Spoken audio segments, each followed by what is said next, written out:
Hi from Winter Horses Farm. I am going to do a very quick, down and dirty overview of chicks, emu chicks, and they're eating and drinking right out of the egg, and actually while they're in the egg. Let's start there. I'm sure you're familiar with egg yolks, the things that you see in chicken eggs from the store. It's the same for everything that comes out of an egg. There's a yolk sac because they don't get nutrition directly from their mother. This one right here is pecking at my screen. So inside the egg, they get the nutrition from the yolk sac. It's connected directly to their intestines. And right before they hatch, that yolk sac actually is drawn up into their abdomen to use as a food source, because for the chicks that hatch first, mommies, hens, or in the case of emus, the daddies, they wait until most of the babies have hatched before they get off the nest to search for food and take them out and about. So the yolks provide them with nutrition for the older ones that have hatched early, so that they don't starve to death. And what I do is I offer food pretty much on day 2, because they don't move around much on day 1. They're still trying to recover from the traumatic experience of hatching and, get their energy back. But I provide them with food 24/7. I use flock raiser, Purina flock raiser. It's got 20% protein, and it's a good balance for chicken, chicks, ducklings, turkey, poults. I use it for everything, including my little emus, and it just makes it easy because I just dump it out there and everyone who needs it. It's also good for roosters because they really shouldn't be eating the high calcium in layer food. Hypercalcemia can develop, and they can get conditions like gout. It can really mess with their renal system.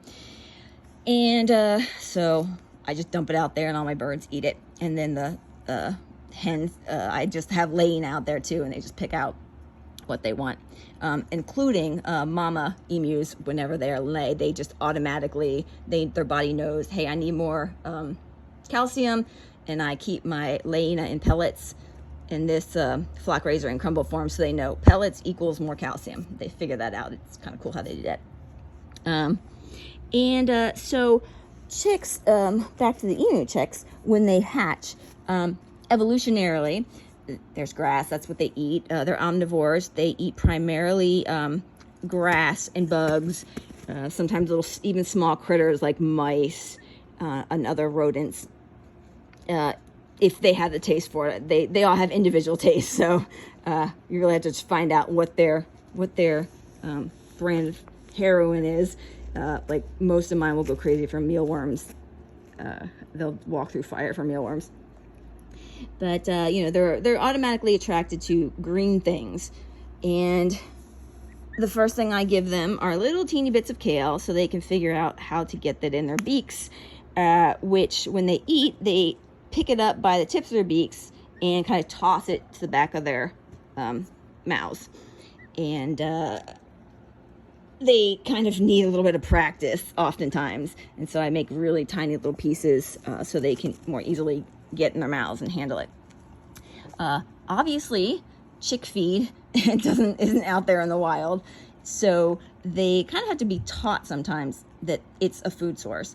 And so what I do is I will put the little bits of kale in the feed, and when the hope is that when they pick up the kale, they also pick up some of the food, and then they figure out, oh hey, this is also food. And then they primarily eat this with sides of greens. What I'll also do once they get a little bit older is put some I use Show Hutch Deluxe. It's a rabbit feed, but it's got alfalfa in it. So it, in addition to the fresh greens that they get, that really gives them the source of the roughage and greens that is their typical diet. Now, they're automatically attracted to green. They're also automatically attracted to shiny things, which is good because water reflects. And so they have that natural desire to go for it, but they don't know exactly what it looks like. They don't know, for domestic emus, that we keep water in containers typically.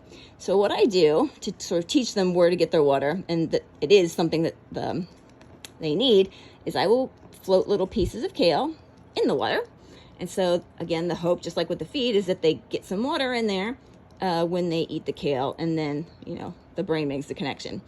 I found that with emus, you know, sometimes people take the little heads of chicken chicks and turkeys and quail or whatever, and they actually dip their beaks in the water, and they sort of figure it out really quick. Emus they march to a beat of a different drummer, I found, and they can be very stubborn. And so oftentimes when I try to put their beaks in, I found that they just clamp their beaks shut and then shake their heads off, all the water off their heads, and that's that. So it's just much easier for them to figure it out on their own without being, you know, sort of manhandled into it. But yeah, and that's what we do here. That's sort of how we get them to eat the easiest way, so that they don't have to wait till they're so hungry and thirsty that they figure it out on their own.